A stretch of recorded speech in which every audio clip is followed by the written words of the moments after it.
Welcome to Magnet Brains. This is Shweta Thakur, your social science educator. Magnet Brains एक ऐसा platform है जहाँ kindergarten से लेकर क्लास 12 तक के सभी वीडियो कोर्सेज प्रोवाइड करवाए जाते हैं, that to be free of cost. We also provide you CBSE and other state board के fully organized courses with daily practice paper. And हमारे पास e-books and e-notes की फैसिलिटी भी अवेलेबल है, जिसका link नीचे डिस्क्रिप्शन बॉक्स में दिया गया है। और आज हम क्लास 9 ज्योग्राफी का India size and location chapter करने वाले हैं। हम स्टार्ट करेंगे इंडिया साइज एंड लोकेशन का, और क्या करने वाले हैं, हम कंप्लीट चैप्टर रिवीजन जो है वो करेंगे। हम कंप्लीट चैप्टर रिवीजन जो है वो करने वाले हैं इंडिया साइज एंड लोकेशन का। तो सबसे पहले बात करें हम अपने प्यारे भारत के बारे में, तो एक ब्रीफ इंट्रोडक्शन तो बनता ही है, right. India is one of the ancient civilisation in the world. क्या कह रहे हैं, इंडिया जो है one of the ancient civilisation है वर्ल्ड की। तो अगर हम बात करें, वर्ल्ड में बहुत सारी सिविलाइजेशन हुई है, उनमें से एक पुरानी सभ्यता है, उसका इंडिया पार्ट है। अगर हम वर्ल्ड की एंशियंट सिविलाइजेशन की बात करें, तो जैसे कि हो गई हमारी मेसोपोटामिया। आपको पता है मेसोपोटामिया जो है वर्ल्ड की ओल्डेस्ट सिविलाइजेशन है, तो आपकी मेसोपोटामिया हो गई। फिर हमारी इजिप्शियन सिविलाइजेशन हो गई। अगर हम कुछ सिविलाइजेशन की बात करें, इजिप्शियन सिविलाइजेशन हुई हमारी, फिर हमारी चाइनीज सिविलाइजेशन है, इंडस वैली सिविलाइजेशन है, राइट। तो इनमें से, इन ओल्ड सिविलाइजेशन में से एक सिविलाइजेशन है हमारी इंडस वैली सिविलाइजेशन। जो वर्ल्ड की एंशियंट सिविलाइजेशन है, उनमें से एक सिविलाइजेशन है हमारी, कौन सी सिविलाइजेशन, इंडस वैली सिविलाइजेशन। और इंडिया जो है इसी एंशियंट सिविलाइजेशन का पार्ट है। तो अगर आपसे पूछा जाए, कभी कोई पूछ ले कि भाई इंडिया कौन सी सिविलाइजेशन का पार्ट है, तो इंडिया इंडस वैली सिविलाइजेशन का पार्ट है, right. It has moved forward, displaying remarkable progress in the field of agriculture, industry, technology and overall economic development। अगर हम लोग बात करें, इंडिया ने बहुत ज़्यादा डेवलपमेंट किया, कौन कौन सी फील्ड में, एग्रीकल्चर के फील्ड में, इंडस्ट्री में, आपके अगर टेक्नोलॉजी की बात की जाए, देखिए इंडिया ने जो है हर स्फेयर में जो है, हर डायमेंशन में जो है क्या किया, प्रोग्रेस किया। अगर हम लोग एग्रीकल्चर की ही बात करते तो पहले जो है प्रिमिटिव टूल्स जो होते थे, पुराने तरीके से जो है खेती बाड़ी की जाती थी। 1947 से जब से हम आज़ाद हुए, हम धीरे धीरे प्रोग्रेस करते हुए हर क्षेत्र में जो है हमने ग्रोथ किया।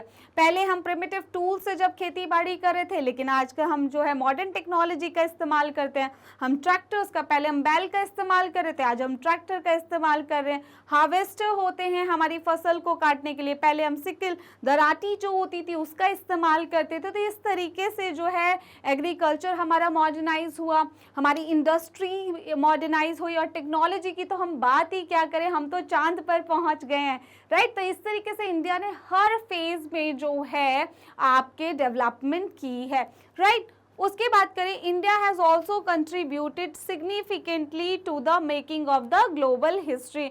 और ग्लोबल हिस्ट्री को बनाने में भी हमारा बहुत ज़्यादा कंट्रीब्यूशन है। अब आते हैं हमारे मेन टॉपिक पे, जो कि है इंडिया का लोकेशन, राइट। इंडिया का लोकेशन की बात करें, भाई हमसे हमारे घर का कोई लोकेशन पूछता है तो हम क्या करेंगे, उसको जीपीएस से, आजकल तो जीपीएस से बता देंगे, या हम लोकेट भी करें, हम स्ट्रीट नंबर बताएंगे, राइट, हाउस नंबर बताएंगे, स्ट्रीट नंबर बताएंगे, इस तरीके से, और कोई लैंडमार्क देंगे जिससे कि कोई इजीली हमारे घर पहुंच जाता है, राइट। अब इतनी बड़ी कंट्री, राइट, तो उसका जो है किस तरीके से हम लोग लोकेशन को बताएंगे वो देखते हैं। तो देखिए, India is a vast country, बहुत बड़ी कंट्री है भाई, 3.28 मिलियन स्क्वायर किलोमीटर एरिया है, जो अभी हम आगे देखेंगे, सॉरी।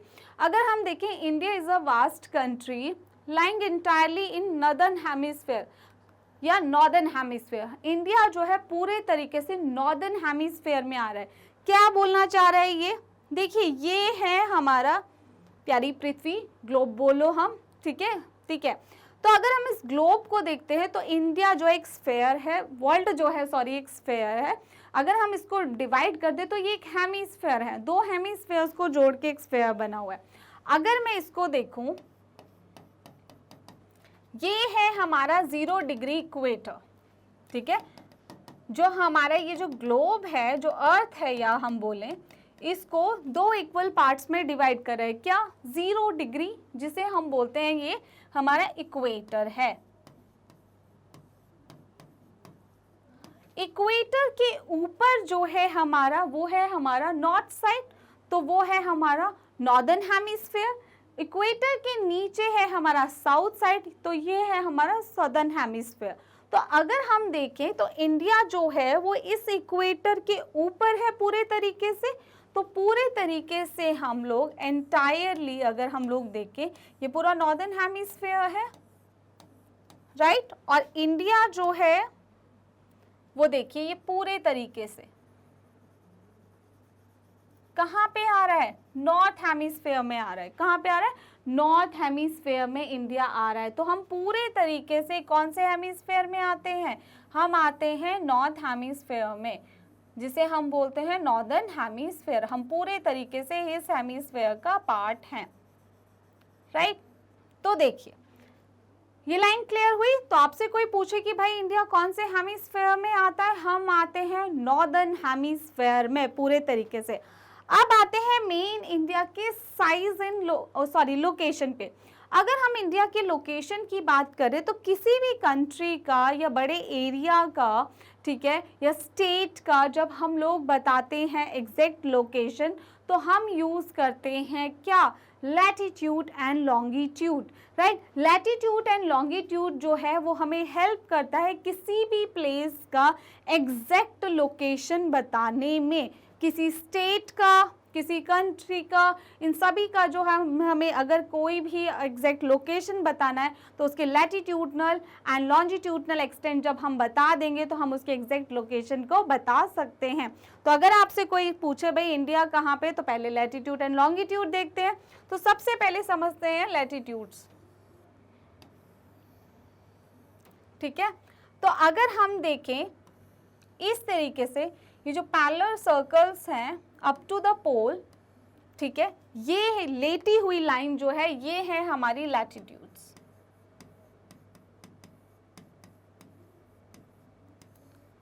और ये जो नॉर्थ टू साउथ, ये जो इस तरीके से लाइन रन कर रही है हमारे ग्लोब पर, ठीक है, ये क्या है हमारी, ये है हमारी लॉन्गिट्यूड्स, या लॉन्जिट्यूड आप बोलना चाहें तो दोनों ही ठीक है,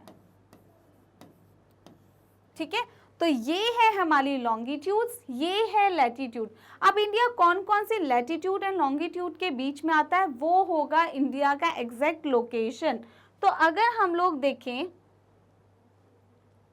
ये वर्ल्ड मैप में, यहाँ से ये जो लैटिट्यूड्स हैं हमारी 8 डिग्री 4 मिनट नॉर्थ लैटिट्यूड से लेके इस तरीके से और भी लैटिट्यूड्स पास होंगी, फिर यहाँ पे जाके 37 डिग्री 6 मिनट नॉर्थ, ठीक है। तो लैटिट्यूड कौन कौन सी लैटिट्यूड्स के बीच में है इंडिया, 8 डिग्री 4 मिनट नॉर्थ से 37 डिग्री 6 मिनट नॉर्थ। अगर हम लोग बात करें यहाँ से लॉन्गिट्यूड्स की, तो यहाँ से हमारा लॉन्गिट्यूड स्टार्ट होगा, तो 68 डिग्री 7 मिनट ईस्ट से यहाँ तक 97 डिग्री 25 मिनट ईस्ट। देखिए इंडिया हम क्या बता रहे हैं, हम बता रहे हैं इंडिया की लोकेशन। इंडिया आता है 8 डिग्री 4 मिनट से 37 degree 6 minute north latitude, and longitude की बात करें तो 68 डिग्री 7 मिनट ईस्ट से 97 डिग्री 25 मिनट ईस्ट लॉन्गिट्यूड के बीच में। तो देखिए India is a vast country, कहाँ पे लाई करता है, नॉर्दर्न हेमिस्फीयर में करता है। लैटिट्यूड्स क्या है इंडिया के, 8 डिग्री 4 मिनट नॉर्थ से कहाँ तक, 37 डिग्री 6 मिनट नॉर्थ तक। अगर लॉन्जिट्यूड्स की बात करें तो 68 डिग्री 6 मिनट ईस्ट से लेके 97 डिग्री 25 मिनट ईस्ट तक जो है हमारा इंडिया फैला हुआ है, राइट। अगर हम बात करें आगे तो एक लाइन है हमारी, एक इमेजिनरी लाइन है, एक लैटिट्यूड है, उस लैटिट्यूड का नाम है द ट्रॉपिक ऑफ कैंसर। वो जो ट्रॉपिक ऑफ कैंसर है, ये देखिए, ये है हमारी ट्रॉपिक ऑफ कैंसर। जो लाइन आप देख रहे हैं ये है हमारी क्या, ट्रॉपिक ऑफ कैंसर, और ये इंडिया को ऑलमोस्ट 2 इक्वल पार्ट में डिवाइड करती है। अगर आपसे पूछा जाए कौन सी ऐसी लाइन है, इमेजिनरी लाइन या लैटिट्यूड्स, जो इंडिया को 2 इक्वल पार्ट्स में डिवाइड करती है, ऑलमोस्ट 2 इक्वल, बराबर तो नहीं है पर ऑलमोस्ट 2 इक्वल पार्ट्स में डिवाइड करती है, तो वो कौन सी है, Tropic of Cancer. 23 degree 30 minute north पे जो पास होती है, वो ट्रॉपिक ऑफ कैंसर इंडिया को ऑलमोस्ट 2 इक्वल पार्ट्स में डिवाइड करती है, और इंडिया की 8 स्टेट्स में से पास होती हैं। वो कौन कौन सी 8 स्टेट हैं, गुजरात हो गया आपका, गुजरात से पास करती है, राजस्थान, मध्य प्रदेश हो गया, छत्तीसगढ़ हो गया आपका, फिर आपका झारखंड हो गया, वेस्ट बंगाल, त्रिपुरा एंड मिजोरम। ठीक है, तो इन 8 स्टेट्स में से ये पास करती है। तो अब देखिए, इसके साथ एक और चीज देखेंगे, फिर हम इसको डिस्कस करेंगे दोबारा से इंडिया की लोकेशन को। यहाँ पे अगर देखते हैं हम लोग, मान लीजिए ये इंडिया का नॉर्थ है, मानना क्या है, यही है, चलिए, और ये है हमारा साउथ, ठीक है, ये है हमारा वेस्ट, और ये है हमारा ईस्ट। अगर हम लोग देखते हैं साउथ ईस्ट में, ये डायरेक्शन ईस्ट और साउथ के बीच में कौन सी डायरेक्शन है, साउथ ईस्ट, ठीक है। तो साउथ ईस्ट में जो हमारा आइलैंड है, भाई ये आइलैंड्स भी हमारे इंडिया के ही हैं, तो साउथ ईस्ट में जो कि हमारा बे ऑफ बंगाल में हमारा एक आइलैंड ग्रुप है, कौन सा आइलैंड है, अंडमान एंड निकोबार। ये जो आइलैंड ग्रुप है इसको बोलते हैं अंडमान एंड निकोबार, भाई ये भी इंडिया का ही है। अगर हम बात करें, ये है साउथ वेस्ट, ठीक है, ये कौन सी डायरेक्शन है, साउथ वेस्ट डायरेक्शन है, और साउथ वेस्ट में जो हमारा आइलैंड ग्रुप है वो है यहाँ पर लक्षद्वीप। यहाँ पर एक आइलैंड ग्रुप है हमारा जिसका नाम है लक्षद्वीप, राइट। तो लक्षद्वीप है यहाँ पे। तो अगर आपसे कोई पूछा जाए भाई, तो लक्षद्वीप है हमारा कहाँ पे, साउथ वेस्ट में। अगर साउथ ईस्ट में देखा जाए तो हमारा अंडमान एंड निकोबार आइलैंड है। तो अगर आपसे पूछा जाए अब इंडिया की लोकेशन क्या है, भाई इंडिया की लोकेशन की हम लोग बात करें तो इंडिया कंप्लीटली नॉर्दर्न हेमिस्फीयर में आता है, ठीक है। उसके बाद latitude and longitude, very important, ये एग्जैक्ट लोकेशन बताएंगे। 8 डिग्री 4 मिनट नॉर्थ से लेके 37 डिग्री 6 मिनट नॉर्थ तक जो है वो, और अगर हम लोग बात करें लॉन्जिट्यूड्स की तो 68 डिग्री 7 मिनट ईस्ट से 97 डिग्री 25 मिनट ईस्ट तक, ये इंडिया का एक्सटेंट है, ये इंडिया की एग्जैक्ट लोकेशन है। और साथ में एक लाइन है, इमेजिनरी लाइन या लैटिट्यूड जिसको हम बोलते हैं द ट्रॉपिक ऑफ कैंसर, वो इंडिया को ऑलमोस्ट 2 इक्वल पार्ट में डिवाइड करती है। साथ में हमारे पास 2 आइलैंड्स भी हैं भाई, कौन कौन से 2 आइलैंड है, एक है हमारा, अगर हम साउथ ईस्ट में देखें तो हमारा जो आइलैंड ग्रुप है वो है हमारा अंडमान एंड निकोबार। अगर हम बात करें साउथ वेस्ट में इंडिया के तो वहां पर है हमारा लक्षद्वीप आइलैंड, राइट।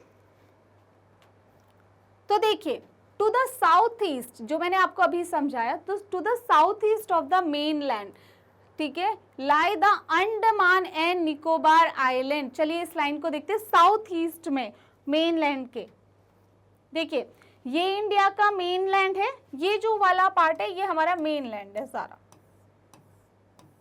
तो ये जो इंडिया का मेन लैंड है इसके साउथ ईस्ट में, ये साउथ ईस्ट डायरेक्शन है, कौन सा आइलैंड है भाई हमारा, Andaman and Nicobar island, right. यही वो बोल रहे कि मेन लैंड के साउथ ईस्ट में अगर हम देखेंगे तो अंडमान एंड निकोबार आइलैंड है, किसका, हम लोगों का। अगर हम बात करें नेक्स्ट की, and the Lakshadweep island in the Bay of Bengal and Arabian Sea respectively, right. तो अगर हम देखें अंडमान एंड निकोबार कहाँ है, बे ऑफ बंगाल में है, राइट। ये है हमारा अंडमान एंड निकोबार, कहाँ पर है, बे ऑफ बंगाल में है। और उधर से अगर हम लोग बात करें, यहाँ पे साउथ वेस्ट में है हमारा लक्षद्वीप, राइट, और ये कहाँ पर है, ये हमारा अरेबियन सी में है। ठीक है, देखो हर तरीके से क्वेश्चन पूछा जा सकता है। अगर आपसे पूछे कि अरेबियन सी में आपका कौन सा आइलैंड है, भाई अरेबियन सी ये रहा, और यहाँ पर है हमारा लक्षद्वीप आइलैंड, ये है बे ऑफ बंगाल, और यहाँ पर है हमारा अंडमान एंड निकोबार आइलैंड।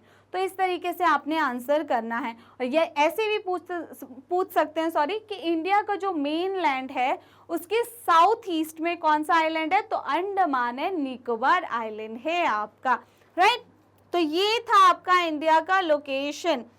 अब यहाँ पे एक लाइन है, the southern most point of the Indian union. Indian union का जो सदर्न मोस्ट पॉइंट है, बिल्कुल साउथ का जो पॉइंट है टिप पे, जिसको बोला जाता है इंदिरा पॉइंट, इंदिरा पॉइंट। तो 2004 में हमारी सुनामी आई थी, उस सुनामी में वो सबमर्ज हो गया था।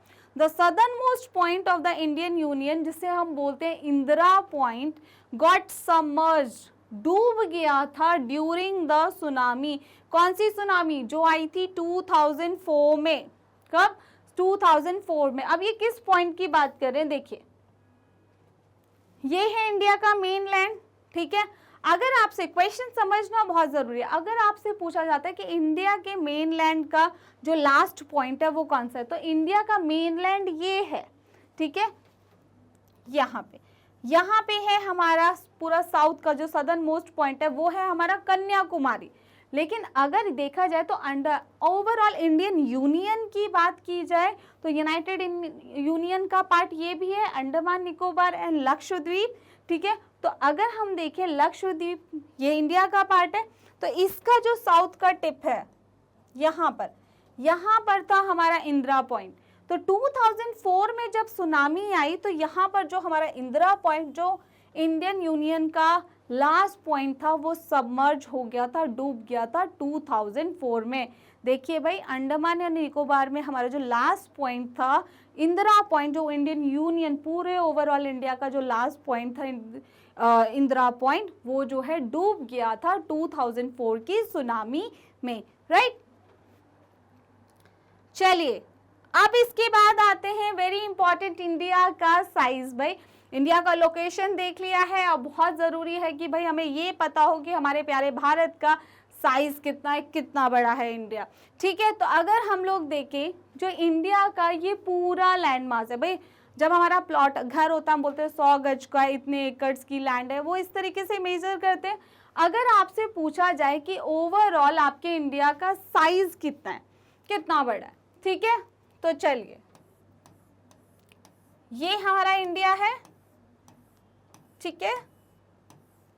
और हमारे जो इंडिया का टोटल एरिया है वो कितना है, 3.28 मिलियन स्क्वायर किलोमीटर, राइट। ये पूरा जो है आपका जो है साइज है हमारे इंडिया का। The land mass of India has an area of 3.28 million square kilometre, ठीक है। तो इंडिया का टोटल साइज कितना है,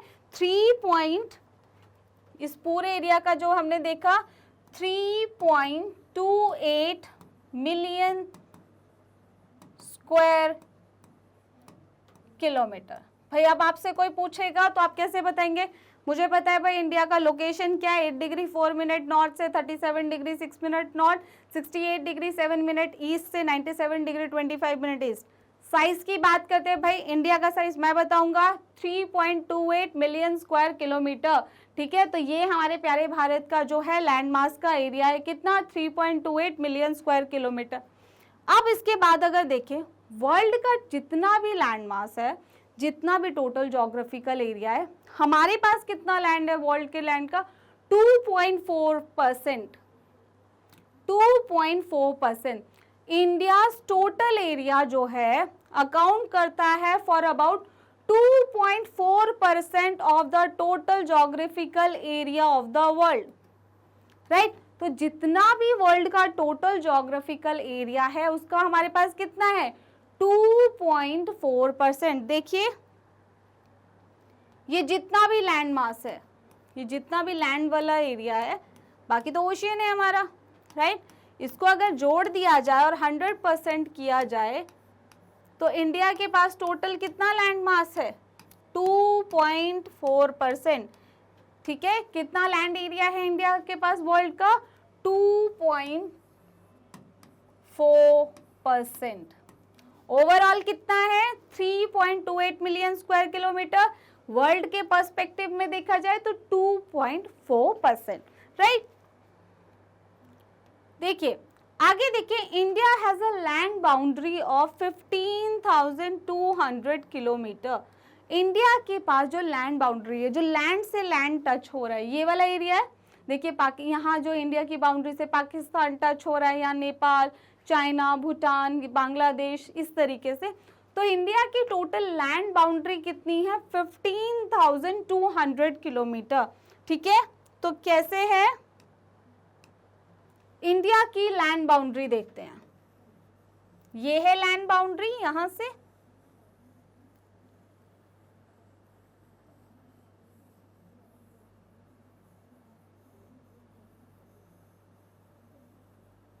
ये इस तरीके से, यहां भी लैंड एरिया है, देख रहे हैं आप।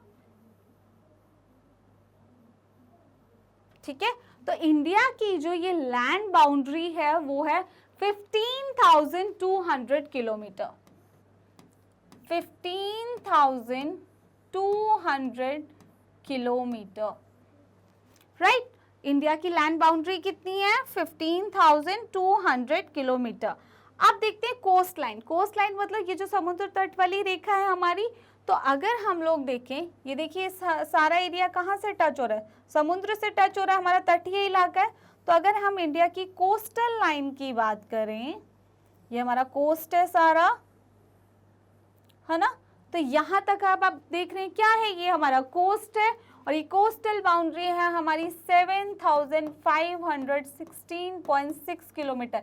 लेकिन सिर्फ इसकी मिला के नहीं है, ये जो हमारे लक्षद्वीप हैं, ये भी तो इंडिया का आइलैंड है, इसकी बाउंड्री भी मिला के, और ये जो अंडमान एंड निकोबार है, इनकी बाउंड्री भी मिला के टोटल कोस्ट लाइन जो है इंडिया की, वो है 7,516.6 किलोमीटर। तो देखिए the total length of the coast line, जो हमारी कोस्ट लाइन है ऑफ द मेनलैंड की तो हो गई, कौन सी? ये वाली, ठीक है। इंक्लूडिंग अंडमान एंड निकोबार, वो भी हमारा पार्ट है, और लक्षद्वीप वो भी हमारा पार्ट है। तो उन सभी को मिला के, तो including Andaman and Nicobar and Lakshadweep कितनी है? 7,516.6 किलोमीटर। 7,516.6 kilometre, right. समझ आया यहाँ तक? देखिए हमने देखा हमारा जो पूरा इंडिया है, पूरा इंडिया जो है उसका ये जो टोटल एरिया है वो है 3.28 मिलियन स्क्वायर किलोमीटर।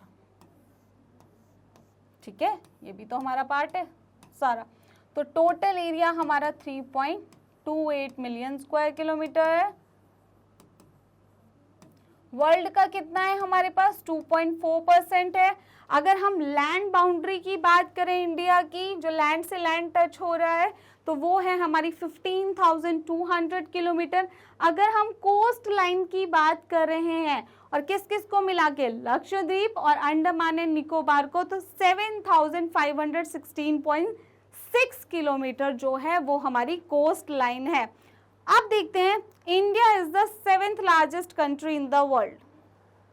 इंडिया जो है वर्ल्ड की 7th लार्जेस्ट कंट्री है। अगर हम 7th लार्जेस्ट कंट्री हैं, तो हमसे बड़ी भी कोई कंट्रीज होंगी, राइट। हमसे बड़ी भी कंट्रीज होंगी। तो अगर हम हमसे बड़ी कंट्रीज की बात करें तो रशिया है, क्योंकि ये क्वेश्चन पूछा जाता है। उन कंट्रीज के नेम बताइए कि जो इंडिया से लार्जर है, right. Name the countries larger than India. तो 6 कंट्रीज लार्जर है, क्योंकि हम तो 7th स्टैंड करते हैं। तो Russia, Canada, USA, China, Brazil, Australia and last हमारा इंडिया, राइट। तो 7th लार्जेस्ट कंट्री है। हमसे बड़ी 6 और कंट्रीज है, Russia, Canada, USA, China, Brazil and Australia जो है वो इंडिया से बड़ी है। अब भाई मुझसे कोई पूछे इंडिया का साइज़ क्या है, तो मैं बताऊंगी कि इंडिया का टोटल एरिया जो है वो है 3.28 मिलियन स्क्वायर किलोमीटर, राइट। उसके बाद जो है इंडिया की अगर बाउंड्री बताई जाए, लैंड बाउंड्री, वो है 15,200 किलोमीटर। कोस्ट लाइन की अगर हम बात करते हैं 7,516.6 किलोमीटर, लेकिन वो कवर करती है किस किस के एरिया को भी, अंडमान एंड निकोबार एंड लक्षद्वीप, क्योंकि वो भी हमारे ही आइलैंड ग्रुप हैं, राइट। और साथ में हम वर्ल्ड की 7th लार्जेस्ट कंट्री हैं। Russia, Canada, USA, China, Brazil, Australia जो है वो हमसे बड़ी हैं। और वर्ल्ड के टोटल एरिया का, ज्योग्राफिकल एरिया का जो लैंड मास है उसका हमारे पास कितना परसेंट है, 2.4% है। तो यहाँ पे जो है इंडिया का साइज जो है आप बता सकते हैं। अगर हम इंडिया की साइज की बात करें तो India is bounded by the young fold mountains in the north west, north and north east. ध्यान से एक एक लाइन को समझना है। इंडिया जो है, अगर हम लोग ये देखते हैं, ये इंडिया का मैप है, ये है आपका नॉर्थ साइड, राइट, ये है हमारा नॉर्थ ईस्ट वाला पोर्शन, और ये हमारा नॉर्थ वेस्ट वाला, यहाँ अरावली देख रहे हैं आप, राइट। तो ये वाला जो पोर्शन है कौन कौन सा, नॉर्थ वाला साइड, नॉर्थ ईस्ट वाला साइड और नॉर्थ वेस्ट वाला साइड जो है वो किससे कवर है, वो यंग फोल्ड माउंटेन से कवर है, ठीक है। तो इंडिया का नॉर्थ, नॉर्थ वेस्ट और नॉर्थ ईस्ट जो है वो किससे कवर है, आपका यंग फोल्ड माउंटेन से कवर है। तो आप बता सकते हैं, आपसे पूछा भी जाता है कई बार, एमसीक्यूज में पूछा जाता है कि इंडिया के नॉर्थ, नॉर्थ वेस्ट और जो आपका नॉर्थ ईस्ट है वहाँ पे क्या है, तो हमारे यंग फोल्ड माउंटेन्स हैं वहाँ पर, right. South of about 22 degree north latitude, right. अगर हम देखें तो यहाँ से देखिए, हमने देखा था कि ट्रॉपिक ऑफ कैंसर जो है वो हमें डिवाइड करती है, ठीक है, 2 इक्वल पार्ट्स में, ऑलमोस्ट 2 इक्वल पार्ट्स में, ठीक है। तो उससे जो नीचे अगर हम 22 डिग्री लैटिट्यूड से नीचे देखते हैं तो इंडिया ना ऐसे सिकुड़ने लग जाता है अरेबियन सी में, ऐसे ऐसे संकरा सा होने लग जाता है इस तरीके से। तो 22 डिग्री नॉर्थ के बाद जो है साउथ ऑफ अबाउट, किसके साउथ में, 22 डिग्री साउथ के साइड में जो है north latitude, it begins to taper, ये टेपर होने लग जाता है, ऐसे सिकुड़ने से लग जाता है इसका जो शेप है, राइट, एंड एक्सटेंड टूवर्ड्स, और कहाँ, किसकी साइड बढ़ते जा रहे हैं हम लोग, द इंडियन ओशियन, राइट। इधर से इसके बाद धीरे धीरे हमारी पोजीशन ऐसे होती जा रही है ये शेप, और हम कहाँ की साइड एक्सटेंड होते जा रहे हैं, ये है हमारा Indian ocean, extend in the sense उसमें आते जा रहे हैं, राइट। तो ये यही कह रहा है, ठीक है। तो and extend toward the Indian Ocean, dividing it into 2 seas, 2 seas में इसको डिवाइड कर रहा है, एक साइड बे ऑफ बंगाल है और दूसरी साइड है हमारा Arabian. India is bounded by, हमने क्या देखा, इंडिया जो बाउंडेड है, अब आपसे कोई पूछे कि नॉर्थ वेस्ट, नॉर्थ में और नॉर्थ ईस्ट में क्या है, तो हमारे हिमालयाज हैं। अगर हम लोग बात करें कि इंडिया 22 डिग्री नॉर्थ के बाद इंडिया टेपर होता जा रहा है, टेपर होता जा रहा है मतलब सिकुड़ता जा रहा है, कहाँ पे, इंडियन ओशन की साइड एक्सटेंड होता जा रहा है और डिवाइड कर रहा है 2 हमारी जो सीज है उनको, कौन कौन सा, एक तो Arabian Sea and the Bay of Bengal, right. तो हमने the dividing it into 2 seas, कौन कौन से, अरेबियन सी और दूसरा है हमारा बे of Bengal.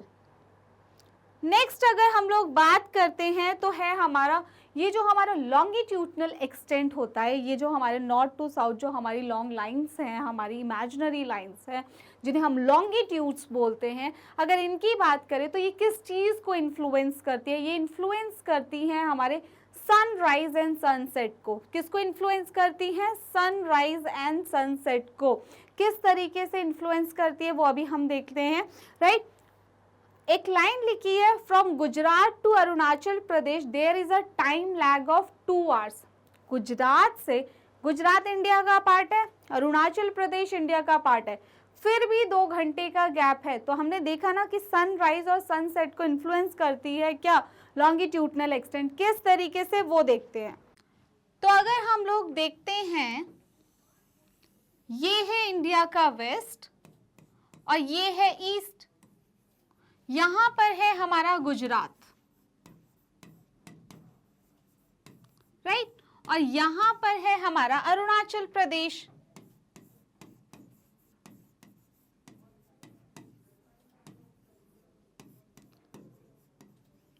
There is a time lag of 2 hours. क्या कहना चाह रहे हैं ये? तो अगर हम लोग देखें, मान लीजिए जो सन है, यहाँ पे सन की जो रेज है वो 4 AM पर आई, यहां तक पहुंचते पहुंचते, वेस्ट तक पहुंचते पहुंचते सन रेज जो है 6 AM तक पहुंचेगी। भाई ऐसा क्यों है? ऐसा क्या हुआ? एक ही कंट्री में वहां पे 4 AM पे सनराइज हो रहा है, यहाँ पे 6 AM पे हो रहा है। ठीक है, चलिए देखते हैं। तो ये है मान लीजिए हमारा सन,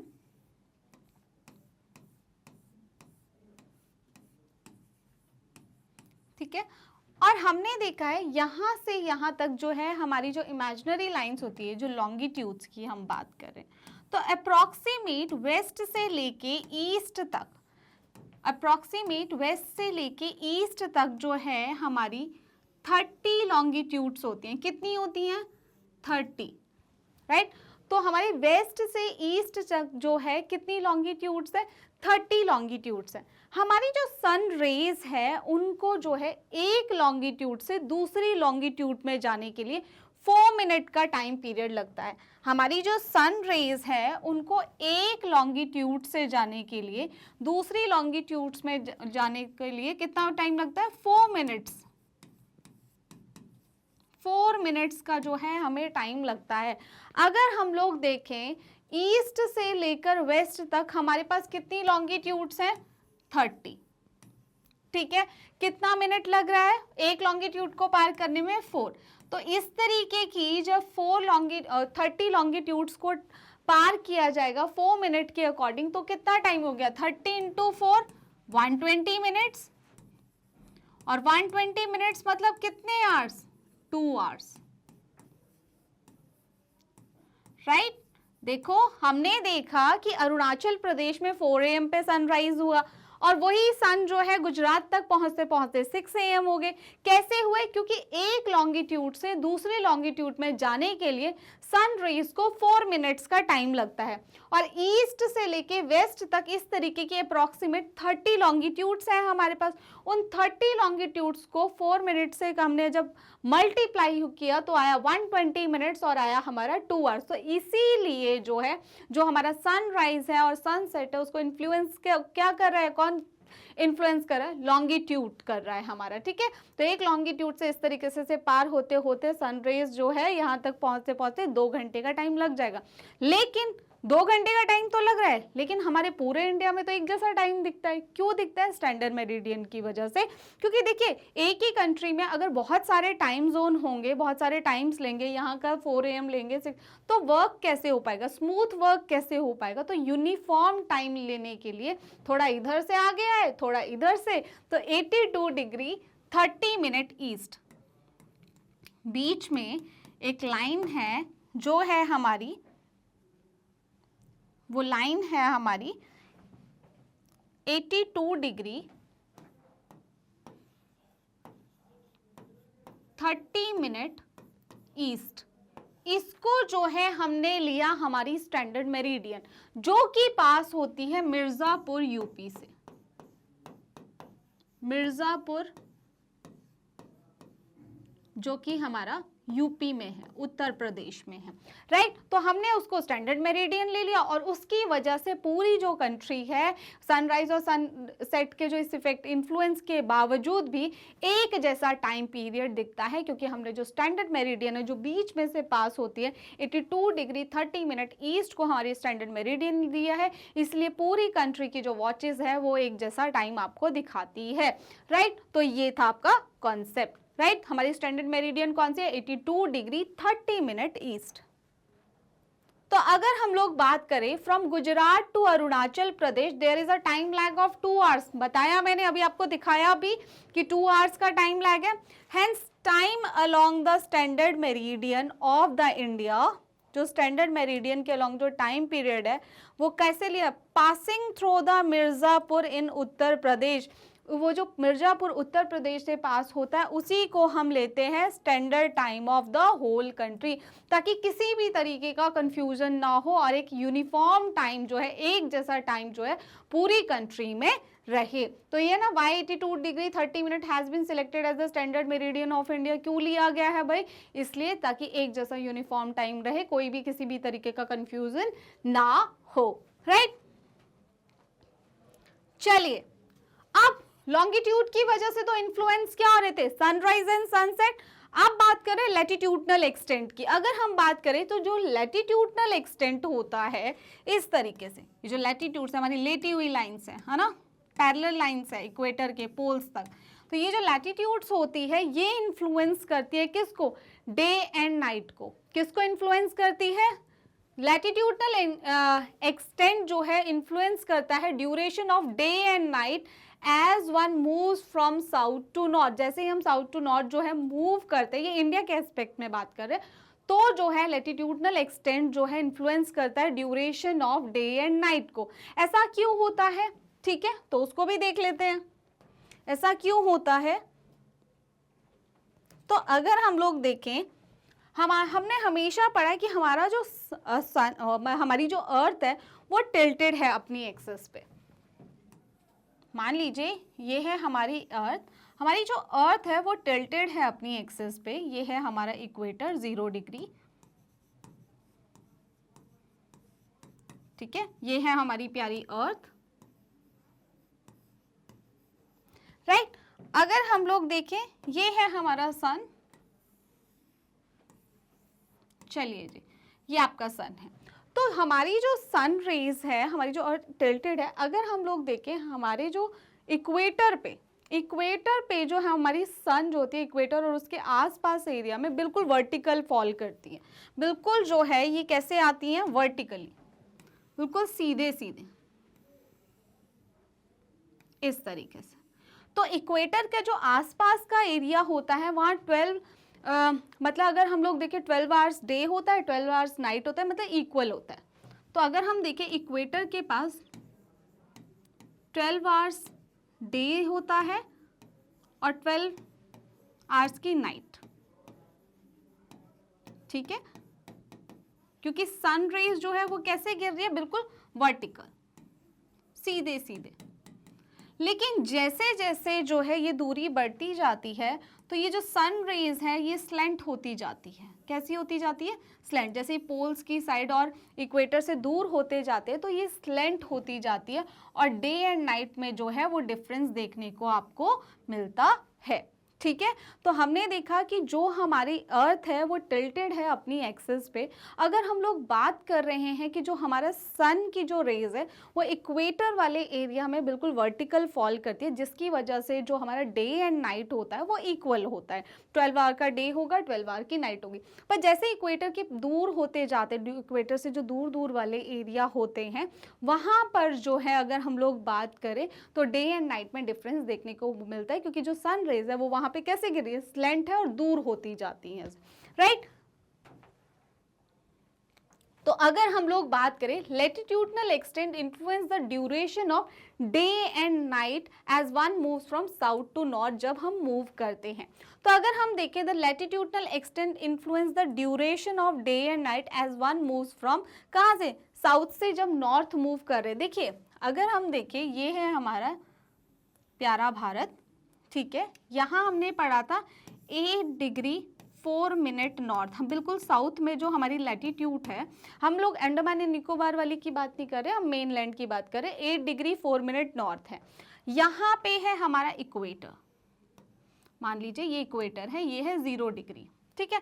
अब देखिए 8 डिग्री 4 मिनट नॉर्थ जो है, अगर मैं लैटिट्यूड्स की बात करूँ, यहाँ 1 लैटिट्यूड होगा, 2 होगा, 3 होगा, 4 होगा, इस तरीके से 8। अब 8 लैटिट्यूड जो है वो इक्वेटर के पास ही है, मीन्स यहाँ पे जो सन रेज है वो कैसे आएंगी? बिल्कुल बिल्कुल आपकी वर्टिकल आएंगी।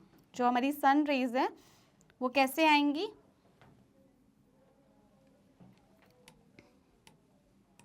सन रेज की हम बात करें, यहाँ से जो हमारी सन रेज हैं,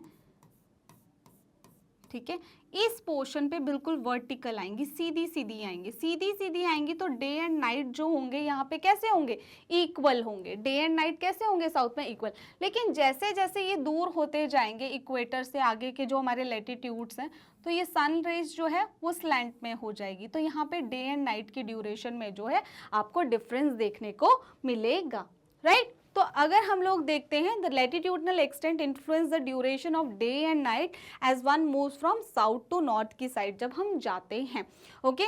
when a place is near to the equator, जब कोई प्लेस इक्वेटर के नियर होता है, sun rays falls on it straight, सीधी पड़ती है, ठीक है। So days and nights are almost equal. अगर हम बात करें डेज एंड नाइट जो होते हैं वो ऑलमोस्ट कैसे होते हैं, इक्वल होते हैं। But as it moves away from the equator, लेकिन जैसे जैसे हम इक्वेटर से दूर होते जाते हैं, हमने देखा 8 डिग्री 4 मिनट क्या इक्वेटर के पास है, पर जैसे जैसे जैसे जैसे हम नॉर्थ की साइड जाएंगे वो दूर होते जाएंगे, तो सनरेज कैसी आएगी, स्लैंट में आएगी, ठीक है। As we moves away from the equator, sun rays falls on it in कैसे, स्लैंटिंग में।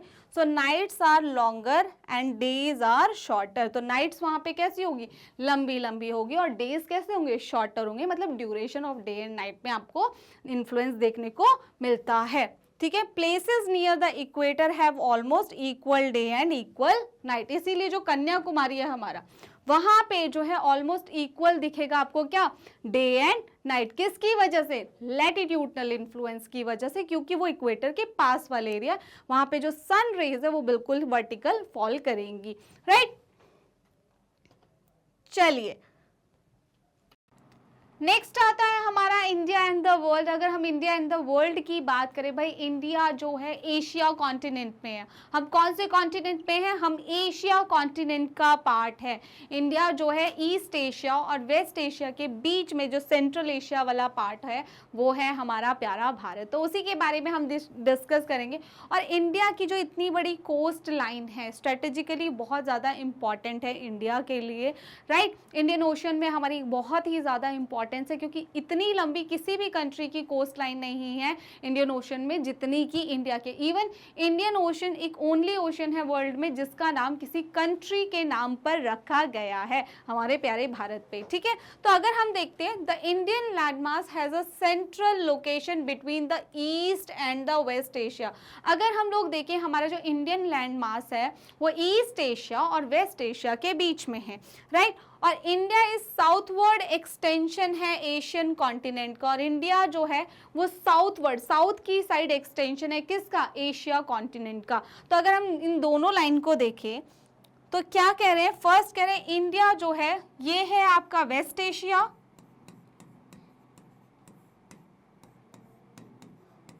और ये है आपका ईस्ट एशिया,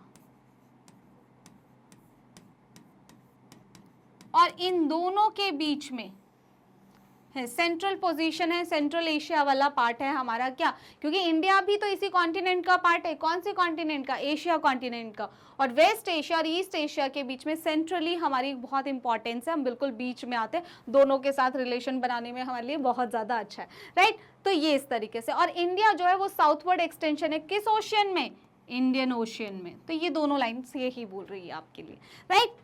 अगर हम आगे देखें, स्ट्रेटेजिक सेंट्रल लोकेशन, जो इंडिया की इतनी प्यारी सी लोकेशन है सेंटर में, इवन इतनी लंबी कोस्ट लाइन है, उसके इंडिया को क्या इंपॉर्टेंस है, राइट। तो the trans Indian Ocean routes which connects the countries of Europe and the west and the countries of East Asia. भाई हम एक बीच में है, तो ईस्ट एशिया और यूरोप के बीच में जो कनेक्शन है उसके लिए बहुत ज़्यादा इंपॉर्टेंट है।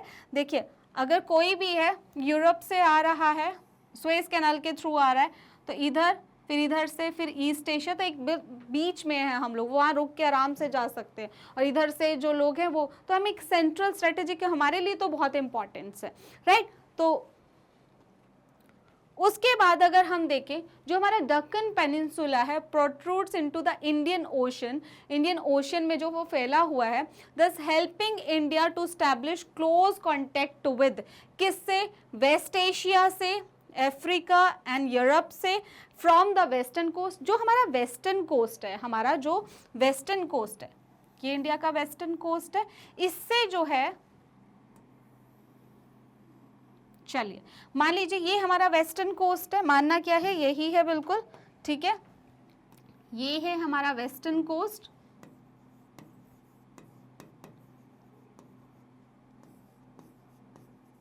और ये है हमारा ईस्टर्न कोस्ट।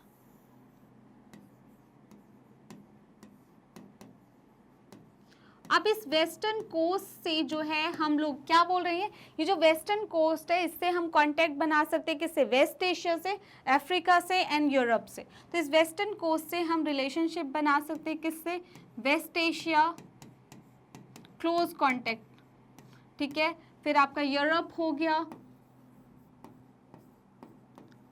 और साथ में अफ्रीका हो गया क्योंकि इसी साइड में कंट्रीज। और ये जो है ईस्टर्न कोस्ट से हम कहाँ, एक तो south East Asia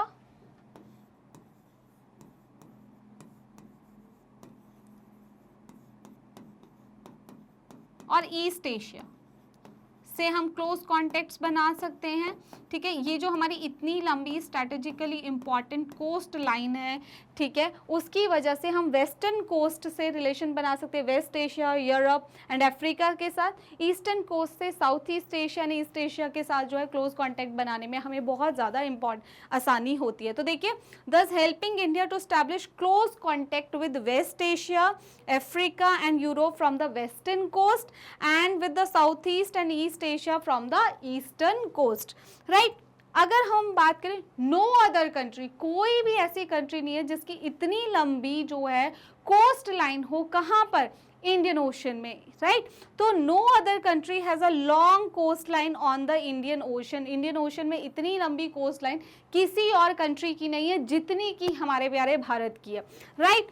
in it is India's eminent position, ये इंडिया की इतनी इंपॉर्टेंट पोजीशन ही है जिसकी वजह से इंडियन ओशन का जो नाम बिल्कुल जस्टिफाइड है क्या, इंडियन ओशन, किसी कंट्री के नेम पे ओशन का नाम रखा गया है इंडियन ओशन। भाई बहुत इंपॉर्टेंट स्ट्रेटेजिक पोजीशन है हमारी, इतनी लंबी कोस्ट लाइन है कहाँ पर, इंडियन ओशन में, इसलिए वो नाम पूरे तरीके से जस्टिफाई है किसी कंट्री के नाम पे, भारत के नाम पे, राइट। इसीलिए हम बोलते हैं इंडियन ओशन।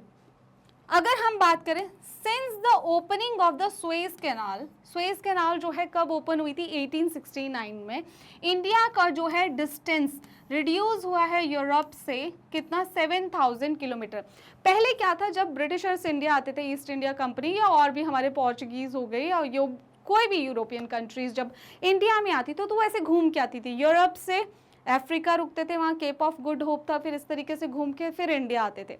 लेकिन फिर एक स्वेज कैनाल जो है वो बनाई गई 1869 में। उसके बनने से इंडिया एंड यूरोप के बीच में 7000 किलोमीटर का डिस्टेंस जो है वो रिड्यूस हो गया।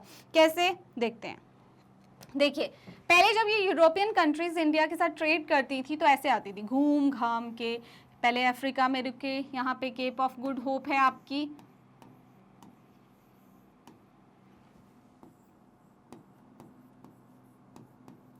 राइट, और उसको घूमते घूमते यहाँ से फिर आया आपके इंडिया। तो इतना घूम के ये लोग आते थे।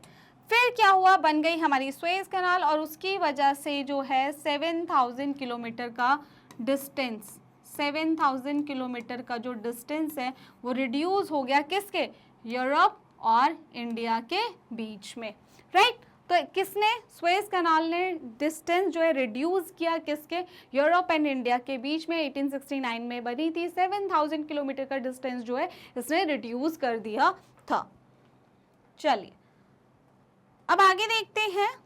देखिए, इंडिया के कॉन्टैक्ट्स कैसे से दूसरे वर्ल्ड से। देखिए, पहले जो है, अभी तो हम लोग ओशियन रूट्स हो गए, फ्लाइट के थ्रू हो गए, दूसरी कंट्रीज में जाते हैं, पर पहले जो है लैंड रूट्स बहुत इंपॉर्टेंट थे। पहले जो है लैंड रूट्स के थ्रू एक कंट्री से दूसरी कंट्रीज में जो है हम लोग जाते थे।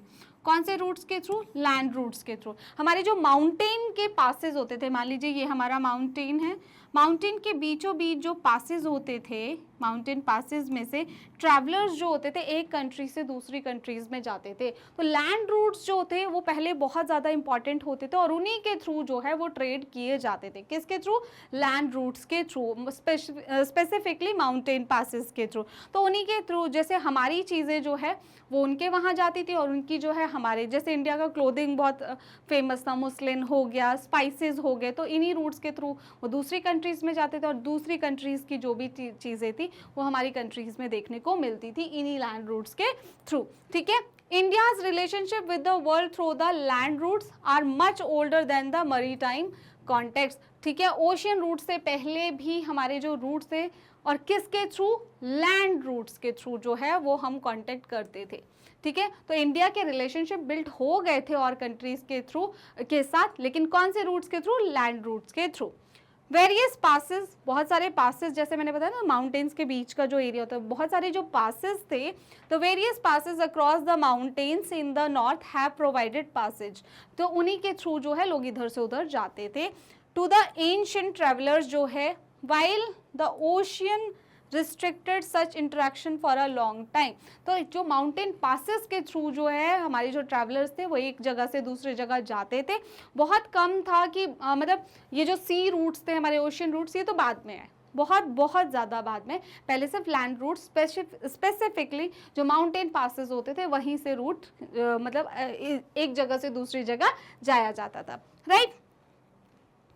अगर हम बात करें दीज, ऐसा ही नहीं है, अगर एक जगह से दूसरी जगह कोई इंसान आएगा तो अपने आइडियाज़ भी लेके आएंगे, ठीक है, कॉमोडिटीज़, अपने सामान भी लेके आएंगे, मतलब आइडियाज़ साथ में कॉमोडिटीज़ एक्सचेंज होती थी, राइट। तो अगर हम बात करें, these routes have contribute in the exchange of क्या क्या, आइडियाज़ एंड कॉमोडिटीज़, एक दूसरे के, अगर हमारे यहाँ कोई चाइनीज़ आएगा उसका इन्फ्लुएंस हम पे पड़ेगा, उन पे हमारा इन्फ्लुएंस पड़ेगा उनके आइडियाज़ का, ठीक है। कॉमोडिटीज़, सामान इधर से उधर होता था। एक ओल्डेस्ट, अगर हम एक रूट की बात करें जो सबको पता होता है, सिल्क रूट,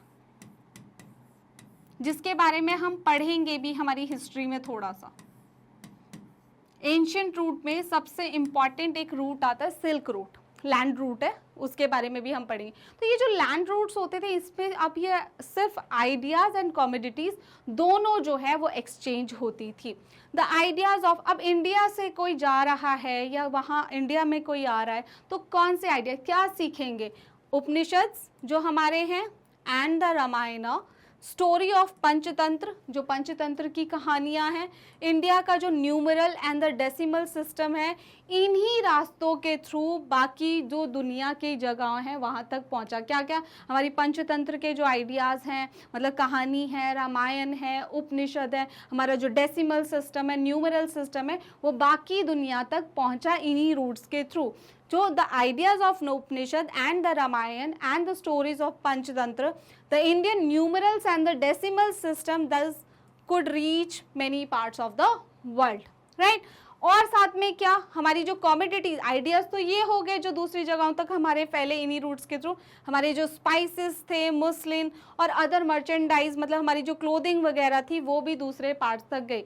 अब दूसरे पार्ट्स तक गई तो उनकी भी कुछ चीज़ें हमारे यहाँ पर आई होगी, जो ग्रीक का जो हमारी डिज़ाइनिंग वगैरह थी वो हमारे यहाँ देखने को मिला, राइट। हमारे जो मीनार्स वगैरह है, राइट, तो वो उनका, वो दूसरी दुनिया का ही इन्फ्लुएंस है, बाकी कंट्रीज़ का इन्फ्लुएंस है हमारी कंट्री पे, right. On the other hand, the influence of green sculptures and the architectural styles जो है, मीनारेट्स जो है, हमारी मीनार्स वगैरह, वो दूसरी कंट्रीज़ का, उनका इन्फ्लुएंस हम लोगों पे देखने को मिलता है आज भी, राइट।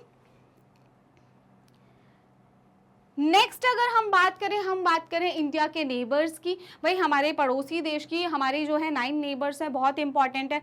2 हमारी आइलैंड नेबर्स भी हैं, आइलैंड नेबर्स कंट्री भी हैं, ठीक है, साउथ में, तो वो है हमारी लक्षद्वीप, मालदीव्स, एंड हमारा दूसरा कौन सा है, श्रीलंका, ओके। तो India occupies an important strategic position in south Asia में, हमारी बहुत इंपॉर्टेंट पोजीशन है। अगर हम बात करें, it has 28 state and 8 union territories, India के पास 28 स्टेट एंड 8 यूटीज़ हैं हमारे पास, राइट। इंडिया जो है अपनी लैंड बाउंड्री कौन कौन सी कंट्रीज़ के साथ शेयर करता है, अगर हम लोग देखें, ये है इंडिया का मैप, ये है Pakistan and Afghanistan in the north west, देखिए ये है हमारा वेस्ट, ये है हमारा नॉर्थ, ये है हमारा ईस्ट और ये है हमारा साउथ।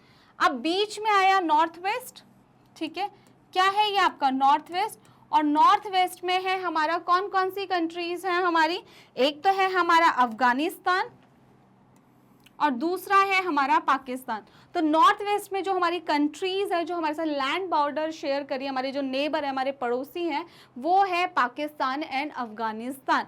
अगर हम बात करें चाइना, तिब्बत वाला पार्ट चाइना हो गया, नेपाल हो गया, भूटान, भाई चाइना क्लेम करता है तिब्बत उसका है, राइट। तो China, Nepal, Bhutan in the north, तो यहाँ पे है हमारा नेपाल, चाइना एंड भूटान, ये है हमारे कहाँ पर, नॉर्थ में, राइट। अगर हम लोग बात करते हैं Myanmar and Bangladesh in the east, तो हमारे जो पड़ोसी देश हैं जो कहाँ पर है, ईस्ट में, तो ईस्ट में अगर हम लोग बात करें, ये रहा आपका बांग्लादेश एंड म्यांमार, ये है हमारे ईस्ट में हमारे पड़ोसी देश, राइट। अगर हम लोग बात करते हैं साउथ में, अब आते हैं our southern neighbours cross the sea को क्रॉस करके हमारी दो नेबरिंग कंट्रीज हैं, एक तो श्रीलंका है और एक है हमारी मालदीव्स। तो यहाँ पर है आपका श्रीलंका और ये है हमारा मालदीव्स। तो ये है हमारी नेबरिंग कंट्रीज, कौन कौन सी है, देखिए हमने देखा नॉर्थ वेस्ट में, ये है हमारा नॉर्थ वेस्ट, राइट, ये इंडिया का नॉर्थ वेस्ट है। तो नॉर्थ वेस्ट में हमारी दो पड़ोसी कंट्रीज है, पाकिस्तान एंड अफगानिस्तान। अगर हम नॉर्थ की बात करते हैं तो यहाँ पे चाइना, नेपाल एंड भूटान है। अगर हम ईस्ट में जाते हैं तो बांग्लादेश एंड म्यांमार है।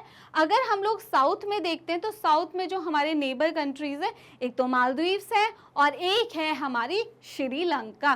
तो ये है हमारे पड़ोसी देश। अगर हम बात करें इंडिया को श्रीलंका से दो चीज़ें जो है वो सेपरेट करती हैं, वो कौन सी दो चीज़ें हैं, एक तो है हमारी यहाँ पे गल्फ ऑफ मन्नार, ठीक है, यहाँ लिखा भी होगा, वहीं से देखते हैं। देखिए India, Sri Lanka is separated from India by a narrow channel of सी, जिसे एक तो पाक straight and the gulf of Mannar, right. कौन सी दो चीज़ें हैं, ये है हमारी पाक स्ट्रेट,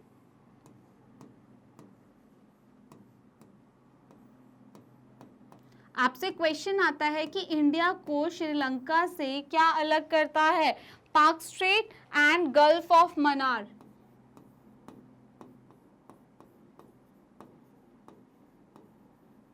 हमने देखा इंडिया की जो नेबरिंग कंट्रीज हैं, अफगानिस्तान, पाकिस्तान, ठीक है, चाइना, नेपाल, भूटान, बांग्लादेश, म्यांमार, साथ में मालदीव्स एंड श्रीलंका। अब श्रीलंका को इंडिया से जो अलग करता है वो दो चीज़ें, गल्फ ऑफ मन्नार है हमारी और एक है पाक स्ट्रेट। और इंडिया में total 28 state and 8 union territories हैं, right. So this was your chapter complete revision. I hope you like this session. अगर आप हमारी वीडियोस को देख सकते हैं, कहाँ पर देख सकते हैं, हमारी जो ऑफिशियल वेबसाइट है www.magnetbrains.com पर देख सकते हैं, हमारे यूट्यूब चैनल पर देख सकते हैं, आप हमें फॉलो कर सकते हैं YouTube, Facebook, Instagram, Twitter, Telegram and WhatsApp पर। हमारे पास e books and e notes की फैसिलिटी भी अवेलेबल है, जिसका लिंक नीचे डिस्क्रिप्शन बॉक्स में दिया गया है। अगर हम टॉप कोर्सेज की बात करें तो हमारे पास है CBSE, Delhi, Bihar, UP, MP and the Rajasthan board. हमारे यहाँ वैदिक मैथ्स की क्लासेस भी होती हैं, क्रैश कोर्सेज हैं एंड द स्पोकन इंग्लिश के कोर्स भी हैं।